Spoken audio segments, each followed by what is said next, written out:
Assalamualaikum warahmatullahi wabarakatuh. Waalaikumsalam warahmatullahi wabarakatuh. Huwallahu alladzi la ilaha illa huwar rahmanur rahim al-malikul quddusus salamul mu'minul muhaiminul azizul jabbarul mutakabbir. Subhanallahi amma yusyrikun. Asyhadu an la ilaha illallah wa asyhadu anna Muhammadan abduhu wa rasuluh. Allahumma salli wa sallim wa barik ala sayyidina Muhammadin wa ala alihi wa sahbihi ajmain. Al-babus saminu, adapun bab yang ke-8 dari kitab Daqaiqul Ahbar fi dzikri syaitani kaifa yasrubul iman.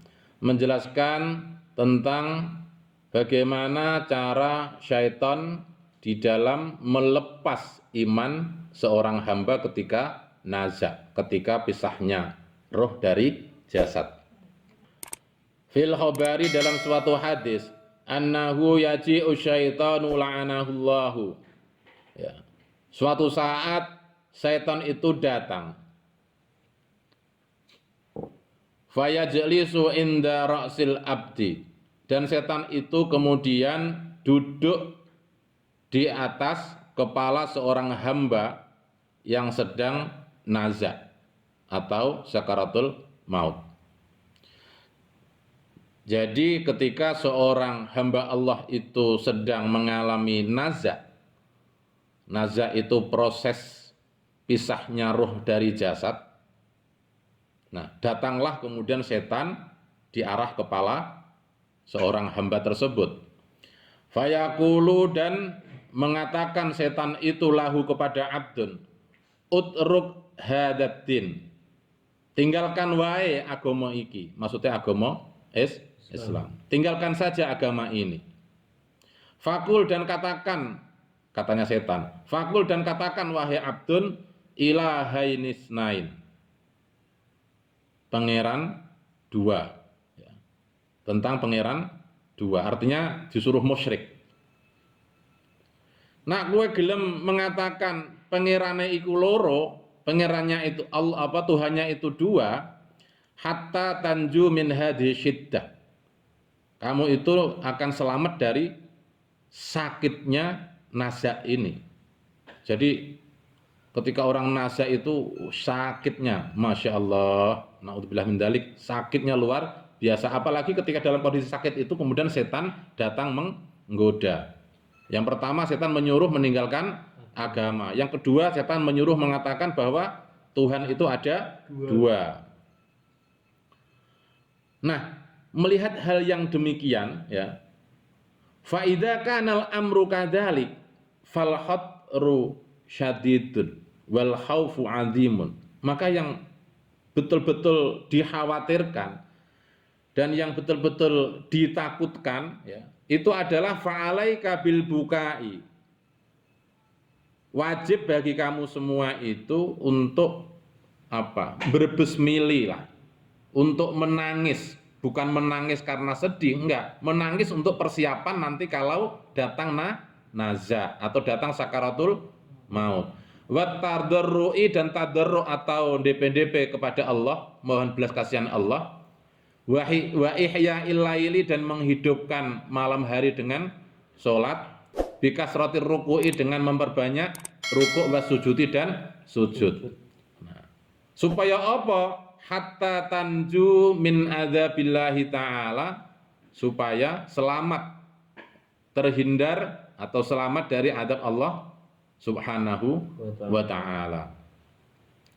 Jadi perlu digarisbawahi di sini bahwa kullu nafsin dha'iqatul maut, ya, setiap jiwa itu akan merasakan satu proses namanya kematian. Nah, dalam proses kematian itu diawali dengan naza. Naza itu adalah proses pisahnya roh dari jasad, dan itu sakitnya luar biasa. Dalam kondisi demikian itulah seorang hamba Allah didatangi oleh setan dari arah kepalanya dengan mengajak untuk meninggalkan agama dan mengatakan bahwa Tuhannya ada dua. Nah, ini loh, dalam hidup itu, orang hidup itu harus mempersiapkan kematiannya. Nak wis wani urip, kudu wani mempersiapkan kematian.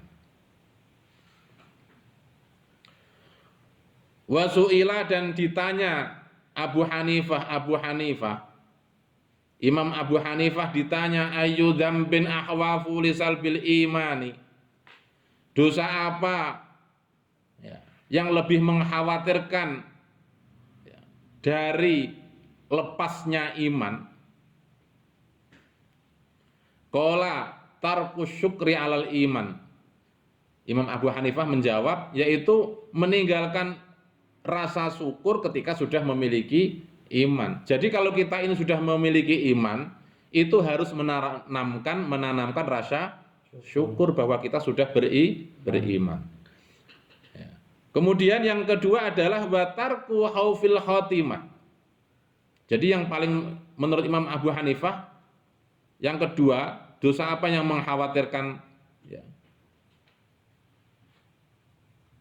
dari lepasnya iman tadi adalah meninggalkan rasa takut ketika penutupan hidup ini. Ya, maka kemudian kita selalu berdoa semoga kita ini wa husnul khawatimi, supaya husnul khatimah.